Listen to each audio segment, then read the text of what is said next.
Israel Hamas युद्ध भयानक मोड़ पर पहुंच चुका है। 45 दिनों के बाद गाजा में अब तक धमाके सुने जा सकते हैं।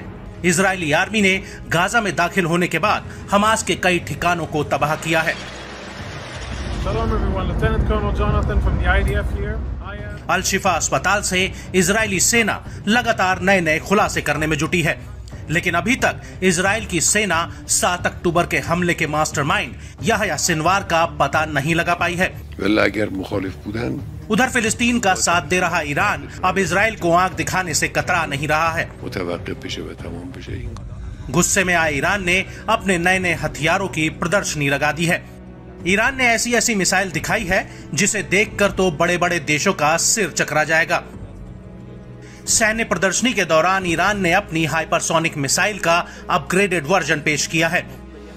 क्या है फतेह मिसाइल की खासियतें? फतेह सेकंड हाइपरसोनिक ग्लाइड व्हीकल है, जिसकी गतिशीलता बैलिस्टिक मिसाइल से ज्यादा होती है। फतेह मिसाइल 5 किलोमीटर प्रति सेकंड की रफ्तार से चल सकती है और 1400 किलोमीटर तक वार कर सकती है। ये सभी खतरनाक हथियार ईरान के supreme leader Ayatollah Ali Khamenei के सामने प्रदर्शित किए गए।